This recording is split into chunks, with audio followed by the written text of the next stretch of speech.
Run, river, run, run through the hills. Run, river, run to the sea. Run, river, run to your place beneath the sea. Welcome to be my guest this afternoon. We have with us a favorite here on the show, Julien Ayotte. Welcome, Julien. Well, thank you Welcome very much. back. Julien visits us from Rhode Island, Cumberland, Rhode Island, and he has another book out. It's called Disappearance. You can zero in on this. It's a picture of a guy looks like walking down the road all by himself. Did you pick that cover? I did, actually, and some football fans will tell you that that's Tom Brady walking away. Yeah. But, You got a picture of that there? Okay. Yeah, that you picked that out. It is, the whole concept being that he's walking into oblivion because it's just fog in front of him, and he's literally disappearing. I always love it when an author, you take a good picture. I always tell my authors that I work with, get a picture of yourself on the back, because I always like to see who the author is. Yeah, my daughter actually is the one who encouraged me. I thought about not putting a picture on this book, and she said, "No, a picture is good because people, put a face next to the name, and that means a lot. It means more to me now than it ever did." Because I'll go to a restaurant or I'll go to some social function, and people will actually know who I am. Definitely. And it's a little humbling. It's sometimes embarrassing to me. I'm not used to being in the limelight like that, but I'm flattered by it. I know what you mean. Sometimes I'll be out to eat or somewhere, and someone will just be sitting there. And looking. They know they've seen you, whatever, but either they're too shy to come up and say hello, or they're like, is it really? They're not really sure. Yeah. So Julien has gone into a whole new genre here. This is, I'm going to let you tell us about the Witness Protection Program, gone a little weird. Tell us about it. Well, the Witness Protection Program has been around for about 45 years. It was established in 1971, and it's run by the U.S. Marshals Service. In all those years, the U.S. Marshals have put into the Witness Protection Program over 8,500 witnesses, and a total of about 19,000 when you include their families. Because when you put somebody into a Witness Protection Program, his family is not safe. Because, as you know, if you have to be in the program to begin with, it's because your life is at risk. And in order to pull you out of the program, they'll go after your relatives as a means, figuring that you'll find out some way. In any event, in all this time, all of the witnesses who have stayed in the Witness Protection Program, not left it, stayed in it all this time, the U.S. Marshals Service has never lost a single witness. Never. Until now. Until now. Until now. And I thought about it, and I said, what if, by chance, there was a leak in the Witness Protection Program, and a couple of the witnesses were murdered, were assassinated, who had been in the program, one for 10 years and the other one for 20 years. How could this happen within the span of 2 weeks when in the first 40 years, no one? So it was the beginning of a plot for what I thought would be a very interesting story. Oh boy, is it. Now give us a general oversight here, or whatever, of the story itself. Well, there are two sides to every story, but in this case, there are two different segments. There is an assassin who does this for a living, and he's for hire. And on the other side, there is a former retired U.S. Marshal who was in the Witness Protection Program as a supervisor, who has since retired, but he's a very disgruntled man because he knows that many of these people in the Witness Protection Program continue to commit crimes even after they're in the program, and they go unchecked. because there's 8,500 of these people out there. Who is going to check on every single one of them to find out who's on the straight and narrow and keeping a regular job and, in fact, beginning a new life? Did you, Julian, have to do some research on that? Oh, remarkable. It's all my books require a great deal of research. And I'll talk about Sure. my next one later on, the amount of research that's involved there. But there was a gentleman who wrote a book about the Witness Protection Program because he had been a marshal, and he just wanted people to know about it. And I said, I'll bet there isn't one person out of 100 who really knows the inner workings of the Witness Protection Program. And they want it that way. Yeah. They want to keep it that way. They really don't want you to understand how the whole system works because, it's like a computer program. There's always a guy out there trying to hack it, trying to beat the system. And they were afraid that the more information people had about the inner workings of the protection program, the easier it would be for them to break into the system from a computer standpoint or through some U.S. Marshals out there that might be vulnerable. So, in any event, he has had a tough life, this former Marshal. He lost his wife from cancer. His brother was murdered, and he saw that after his brother's murder in Chicago, the criminals went unpunished, or they got off, because so he's very familiar with crime, and he's upset at the way the system works, and he's out for vengeance for these two deaths. One his wife, and the second one his brother.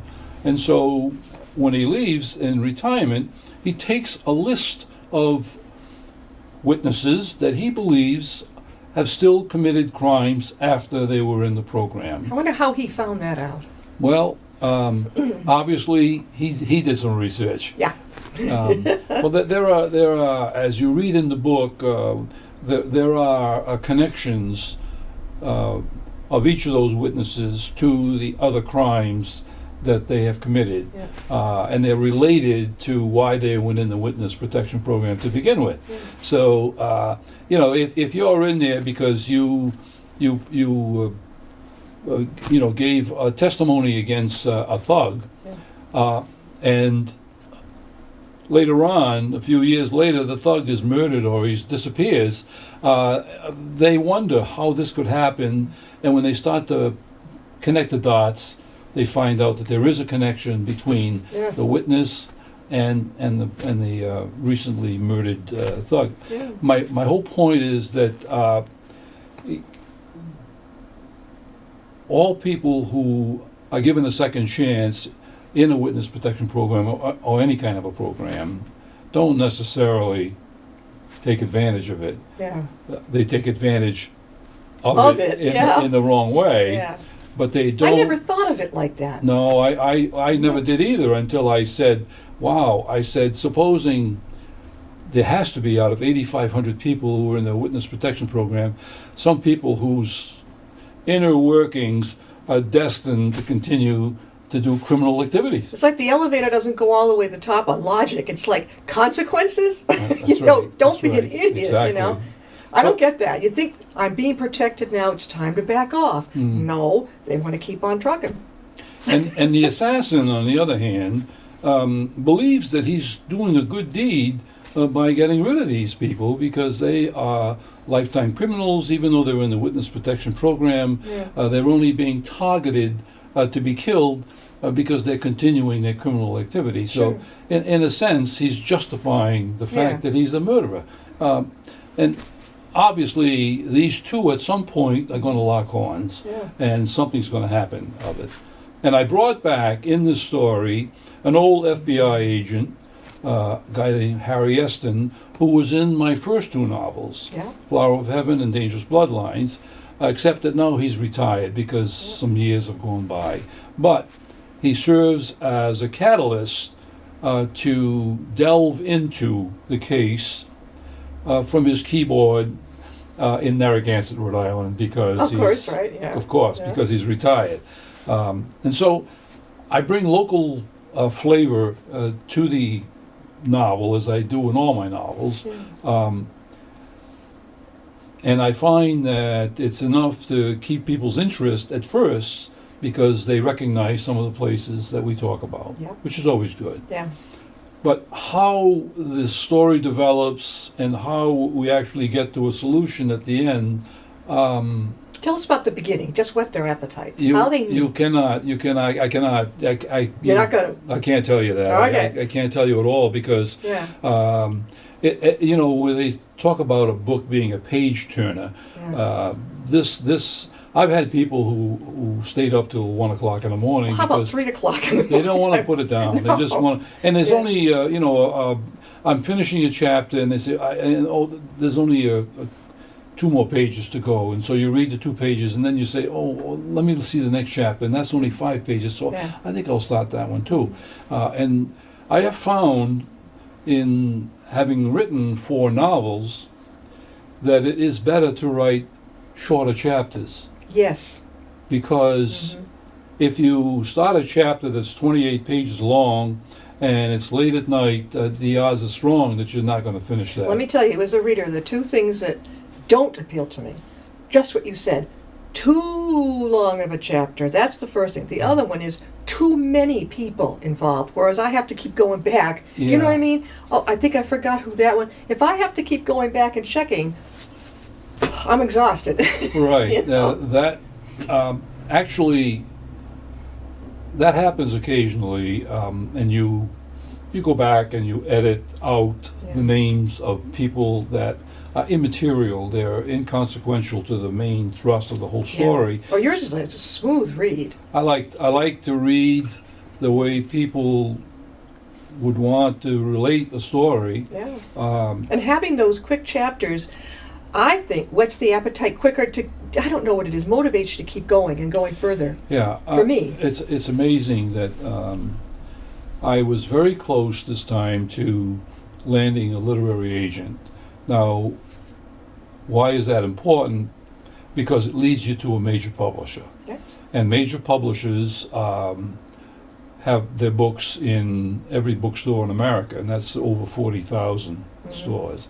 That would be a game changer for me. I mean, my books sell thousands, but they're all through my own efforts, my own marketing efforts, my book signings, my articles in newspapers, my appearances on TV. Well, right. Do you get up to Barnes & Noble and Tatnock, right over in Westboro? I did. Did you? What did you think? Well, it's it's a great store, and I set up there and I sell books. And Did you go in the big room in the back? Actually, I was right in the store, the front right part. opposite the front desk, Yeah. and I've been there several times. Yeah. But I mean, I'll go to the Rhode Island Authors Expo. I'll go to the Big E in Springfield. What about the July New England Authors Expo in Danversport every July? It's wonderful. Correct. Oh, have you ever been to that? Yes, I have. Did you like it? Well, it's It's gorgeous. You guys been? yeah. The event itself may be more organized in my mind. We have a similar event at the Rhode Island Authors Expo. When is that? It's at the first Saturday in December, Okay. and it's at Rhodes on the Patuxent in Cranston, which is an old dance hall. The Rhode Island Authors Expo. Okay. Yes, and it is it's filled with 135 authors from Rhode Island. Yeah. And you're going there with the purpose of obviously buying books, because that's all it is. Sure. You know, so if you're going there, you're there because you want to buy books. You're not Sure. there just to walk through. This is not like a library, you know. where you- No. Yeah. So, and it comes at the right time because it's about 3 or 4 weeks before Christmas. Oh yeah. So it's Oh, it's very good. I do very well at that. Where is it? thing. Where is it held again? At the. At the Rhodes on the Patuxent, RHODES, Rhodes on the Patuxent Yep. River, and that's in Cranston. Okay. Um, That's not too far a trip from this area. oh no, we get a lot of people Oh. from Massachusetts and Connecticut who come. Well, I know the one in July up in Danversport. My God, they come from out of state, everywhere. Yeah, they do. They do. The thing is that I'm a publicist. I help authors get out there and notice. And I know that, unfortunately, as soon as the cat's out of the bag, then they're, come over here, come on over. Sure. Yeah, so for me, it's like a meet and greet. Get to know you, let me have your card, let me get Yeah. you scheduled to be on the show. I love it. But Oh. we have about 3 or 4 meet and greets as well. In 2 weeks at the Cumberland Library, Yeah. there is a meet and greet Rhode Island authors, and this is the. Will you be there? I will be there, absolutely. How many It's, other authors with you? about 25 authors, 25 or 35 in that area. That's a lot in one library. It is, but they have a conference room on the second floor which will accommodate you. Handled very, very well. It's run by a guy named Aaron Hetu, Hetu, who's the assistant librarian. Yeah. We thought about it a couple of years ago and finally did it, and it was such a success that he did it again, and now we're doing it for the 3rd time. And it's on a roll. And then there's another one coming up in March at the Warwick Public Library. Same kind of a thing, meet and greet the authors. So we have several of them. And they have to be in key spots. The one in Cumberland does extremely well. There's an awful lot of people within Woonsocket, Lincoln, North Smithfield, Pawtucket. Oh, right over the line, Uxbridge. That's exactly Yeah, right, sure. and a lot from Massachusetts, and so it does well. But getting back to the quest I have for a literary agent, which is not an obsession with me, it would just make life easier. I'm not getting any younger, so You're not. I'm trying to. I've heard that before. I have. From somebody here, right over here. I'm trying to establish my name. Yeah. And now that I've written 4 books, 3 of which are already bestsellers Oh, yeah. on Amazon and have received National Book Awards, I thought that when I went to pitch my 4th book that I would have a better chance with literary agents. And I did. I mean, I actually had a couple of agents who called me, who talked to me, and I found out something that I wish I had known years ago. Number one, my books are too short. Short. This is only 280 pages. I think that's perfect for someone like me who's a little bit of ADD. You know, I It's like, agree this is with good. you. But when you are a major publisher Yeah. who's going to sell these in hardcover in many cases, that means they're going to sell it for $27, $28 a book. Okay. Okay? Where's And so 19? if they're going to sell it for that, Yeah. they want 350 pages. Now, my books are like 70,000 words. Yeah. They want 85 to 100,000 words. Isn't that kind of nitpicky? I said to myself, and this woman agent out of New York said to me, the only exception to that would be an established author, James Patterson, John, who wrote a shorter book. It would get through because Sure. of his name. Because of his name. Okay, But in how my do they cases- expect you to get there unless they help you get Well, going? so I said, I wish somebody would have told me this Yeah. before. Yeah. Because you can bet your life that my next book will be 85,000 or Are more. you serious? I'm just to try it. Well, don't lose your great style of Oh the no, short I will chapters. not. Don't No, lose I'm that. hoping to. Don't cave on their account there. No, But you got- Disappearance is amazing. This came out in mid to late November. Mhm. In the very first month, actually the first 2 weeks, I sold 250 copies. In That's 2 weeks. darn In 2 good. weeks. I went to this venue at a hotel in the Crown Plaza Mhm. in Warwick. Yeah. And they had 100 small businesses. And obviously, as an author, I'm a small business. And they deliberately had only 4 authors there because they didn't want this to be an author's event. Yeah. They wanted it to be a small business event. So out of 100 vendors, there were only 4 authors, and I was one of them. That can work a lot in your favor. I sent a lot It of my sure artists to craft Sure fairs did. because they stand out. Yeah. And I sold 54 books. So there you are. And it was unbelievable. People said, I can't believe you sold that many books. Well, of course. And I said, Yeah. and then the following week was the Rhode Island Authors Expo, Yeah. and I sold another 45 books at the Rhode Island, and a little more competition there because there were 135 authors, and But it's Yeah. different venues, right? it is a different venue, Yeah. correct. Before So- we go any further, Julien, how can people reach you and get your book? Well, the best way really is to go to my website, www.julien, Julien, Ayotte, AYOTTE.com. On my website, not only will you find a full description of all 4 of my books, including Disappearance, but you will find links to buy the book anywhere, whether it's Kindle, whether it's Nook, whether it's an Apple, whether it's in hard copy from myself or from Barnes and Noble or from Amazon. All of those links are right on my website. You just click it. They can get Now, right there. if you choose to order a signed copy directly from me, there's an order form right on the website. Good. And you can fill out the order form, print it out, fill it out, and mail it to me.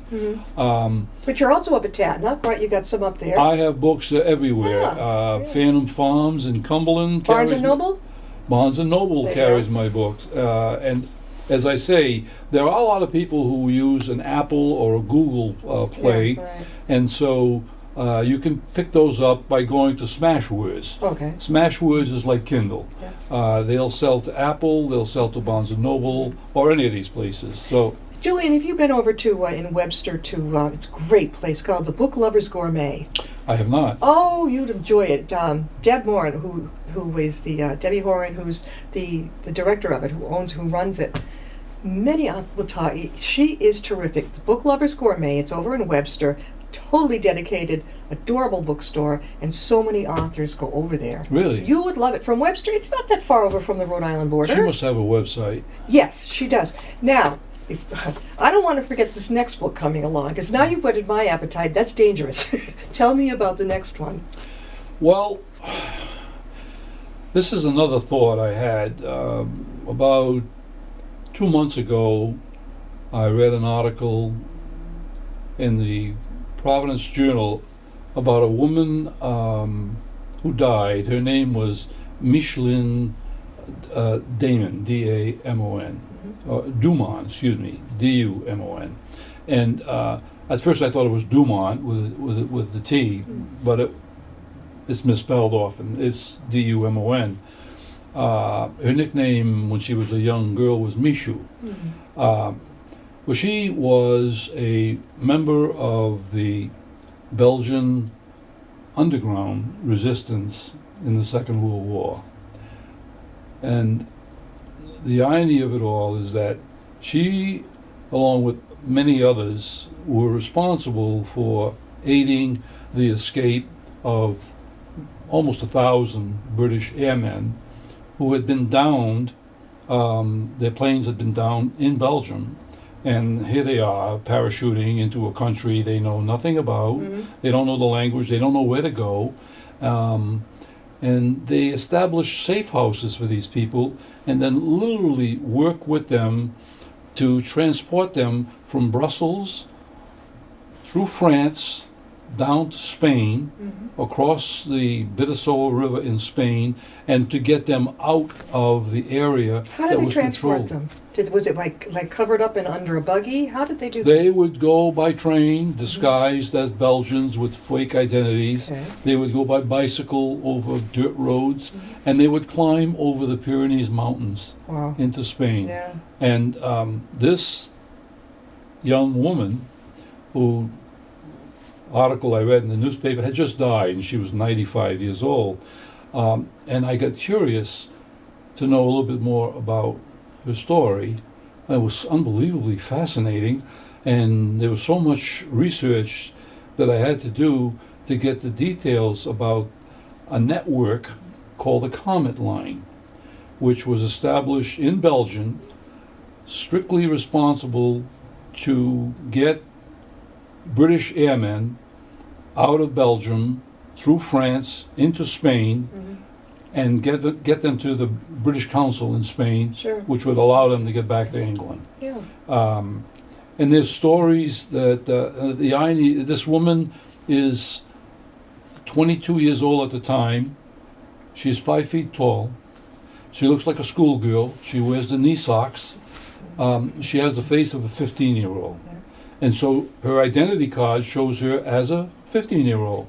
And she gets away with stuff Yeah. like you wouldn't believe, because Right. 15-year-old girl, how could she be in charge of She running? ran the show. She ran an escape route. And She just died at 95, you said? she just died. She was 95 years old Wow. in France. But at the end of the war, she ends up marrying a British soldier. But And your book is going to be based on this? it's going to be based on her life and some of the escapades that she did. And I'm trying not to put too many characters in there because obviously there are a lot of characters. Yeah. Well, her code name, because they all have to have code names because it's too easy for the Germans to identify these people. Right. Her code name was Lily, Lily, Lily. And why was I fascinated by this? Well, my mother's name was Lily, and my mother was from Belgium, and so I said, "Oh, this is more than a coincidence." Yeah. I mean, this is sort of like It's like you got to write this book. I have to. I've already written 100 pages of it. Do you have the title yet? Lily. Oh, well, okay, that's a promote. Well, when are you going to be done with this? I would say late summer. Oh, that's not bad. No, that's You're going not to let me bad. know, aren't you? I will let you know. We got about 2 minutes left. We've been talking with Julien Okay. Ayotte, and he is the author of, wait till you read this, Disappearance. Now, I've gotten 3/4 of the way through, and he's promised not to tell me the outcome. If you live around here, if you live in Rhode Island, wherever you're close by to the Upton area, come on over to the library, because we have what's called the Dedicated Authors Wall. And authors who've been on Be My Guest, but there have been many, to say the least, can have their book exhibited. You can borrow it, whatever. Another great way for Julien and other authors to get the word out. Come on over. Disappearance. And boy, this is going to have you reading till 2 or 3 in the morning. Let me tell you. Julien, I want to thank you so much for being with us. And this time, gosh, it goes so fast. Now you've got me all excited about the next book coming out. It's going to be called Lily, right? Lily, yeah. Okay. Now, you're not going to make it too much fatter, right? I would like to make it fat enough for some literary agent to... I've seen other books that are by, what do you want to say, famous authors that are not Yeah. huge. Well, it's not so much... It's the words they want, right? it's the words. They want the size to justify the price that But they I can't charge. get through his huge... Yeah, I take a look at a Stephen King novel, and yeah, it looks like a good story. But then I've got a couple other books going, and I'm like, I haven't got time for this. well, the bottom line on that is that there are words in there that could easily be eliminated. Yeah. I mean, how blue is the sky? Yeah, I You know. know, I mean, you describe it to Yeah. too much sometimes. Yeah, So people like my style Yes, because you get to the it's point. almost conversation. And you get to the point. I get to the point. Yeah. And I don't have to figure out, oh, gee, what did I just read a couple chapters ago? exactly. I don't have to keep going back. I can just keep moving forward, and I want to move forward. That's so good. Well- Julian's got the style here. He's going to be back, so this might be done in summer, right? I would say late summer. In summer. So maybe we get you on by September, huh? That would be nice. That would be nice. I try to get it out before the end of the year because Yeah. that's a very busy Yeah. book buying time. Oh, yeah, well, you know, because you've got I the know fair. now. Yeah, you I got know that in now. Rhode Island. And at the Big E in Springfield, I sold, oh my gosh. I didn't know that authors. I had heard that it was. I didn't know they allowed authors. I Okay, also figured, one Rhode Island building, Mhm. which is obviously in Rhode Island, has one author a day. And it's called the Author's Nook. But I'm thinking of the Big E in Springfield. You're correct. There's Rhode Island building, Mass building, Vermont building, all the various Boy, it's buildings. been years since I've been there. I Yeah. didn't know they allowed authors. I thought it was all about animals and agriculture. Oh no, there are state buildings that have vendors Okay. in them, all All right. 6 New England states, And authors too. and they have one author. And you've been there. I've been there for 4 years Did you in do a row. well? Oh, extremely well. All right, this is good because I was always kind of a little bit leery that if I send an author up there, I don't want them going, "Why did you put me in with the goats?" You know, Oh, you know. there are no animals in these buildings. All right. These are just vendors, All other right. vendors. Julian, thanks for being with us. My pleasure. He's coming Thank you for having back. me. Check out his book, Disappearance, downstairs, or go online. Again, before we leave, how can they get your book again? Go for it. Well, www.julianayotte.com. That's JulienAyotte.com. Or if you want to email me to find out about buying multiple copies or other ways, jpahome@cox.net. Thank How's you very that? much. Oh, yeah, he's got more coming, boy. You started with us, I think, in 2012. That's correct. When we started in this location. That's correct. He's come a long way, so have we. Thanks, Julian. We'll see you My next time pleasure. on Be My Guest. Thank you.